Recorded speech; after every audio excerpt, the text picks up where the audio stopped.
மக்களே எப்படி இருக்கீங்க? வந்ததும் வராததுமா நாங்கள் எங்கே கிளம்பிட்டோம்? மீன் வாங்கிறதுக்கு கிளம்பிட்டோம். நம்ம கடல் மீன் சாப்பிட்டு ரொம்ப நாள் ஆச்சு, வேலை 1 வருஷம் ஆகுது. சரி, இந்த மீன் வாங்க கிளம்பியாச்சு. இப்போ நம்ம நாகர்கோவில் மக்களுக்கு தெரிஞ்சிருக்கோம் இது எந்த ரூட்டுன்னு. இது வல்லங்குமரில் இதில் போகிறோம் ரூட்டு. அப்போ உங்களுக்கு ஓரளவு ஐடியா கிடச்சிருக்கும் இந்த பஞ்சாபில் இருக்கிற இந்த தமிழன் எந்த ஊருக்காரன் அப்படின்ட்டு. நாங்கள் இந்த ஊருக்காரங்க தான். சரி, நம்ம நிறைய நினைவுகள் இருக்குது. என்னோடய பள்ளி கல்லூரி நினைவுகள் எல்லாமே இந்த ரூட்டில் நிறைய விஷயங்கள் இருக்குது. அதெல்லாம் ஷேர் பண்ணணும்னா இந்த 3 நிமிஷம் வீடியோவும் பத்தாது, 1 மணி நேரம் வீடியோவும் பத்தாது. ஏகப்பட்ட நினைவுகள். இந்த வல்லங்குமரில் ஸ்கூலு, நான் படித்தது SLB. இங்கேருந்து பஸ் ஏறி போவேன். நிறைய விஷயங்கள் இருக்குங்க. அதெல்லாம் நினச்சாலே உடம்பெல்லாம் புல்லரிக்கும். நம்ம இளமையாகவே இருந்திருக்கலாமோ, சின்ன பையனாகவே இருந்திருக்கலாமோ அப்படின்லாம் தோணும். வாங்க பார்ப்போம்.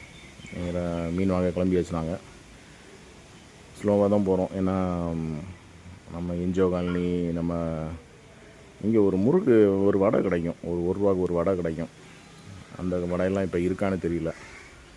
நாங்கள் காலையில் மீன் வாங்க கிளம்புனால நிறைய கடைகள் பூட்டி கிடக்கு. அதனால் சரி, பொறுமையாக எல்லா இடத்தையும் பார்த்துட்டே போவோம் அப்படின்னு சொல்லிட்டு ஒன்றுனா பார்த்துட்டே போகிறோம். ஆக்சுவலாக எனக்கு ஆக்சிடெண்ட் நடந்தது பார்த்திங்கன்னா இந்த ரூட்டில் தான். கரெக்டாக பிள்ளையார்புரம் பக்கம். நான் அதை கரெக்டாக பிறகு சொல்கிறேன்.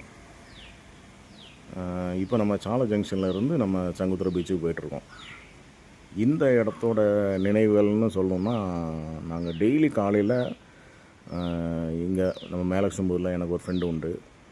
அவனுக்கு வீட்டில் வண்டியை வச்சுக்கிட்டு நாங்கள் இந்த ரூட்டில் நடப்போம். இங்கேருந்து நடந்து சங்குத்துறை பீச்சுக்கு வருவோம். சங்குத்துறை பீச்சில் ரன்னிங்கு, எக்ஸசைஸு எல்லாமே பண்ணிக்கிட்டு திரும்பி அங்கேருந்து நடந்து மேலக்ஷம்பூர் போவோம். போய் வண்டி எடுத்துகிட்டு வீட்டுக்கு போவோம்.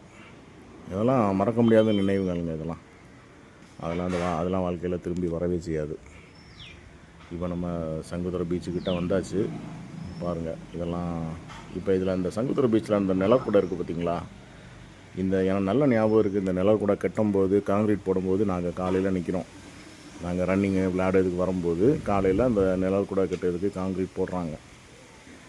அந்த காங்கிரீட் போட்டு அதை காய வச்சு காஞ்ச பிறகு அதை பூசி ஓடு வரைக்கும் எனக்கு நல்ல ஞாபகம் இருக்குது. நாங்கள்லாம் அதை நின்று பார்த்துருக்கோம். எனக்கு தெரிஞ்சு 2006 2007 அது பண்ணாங்கன்னு நினைக்கிறேன். கொஞ்சம் வருஷம்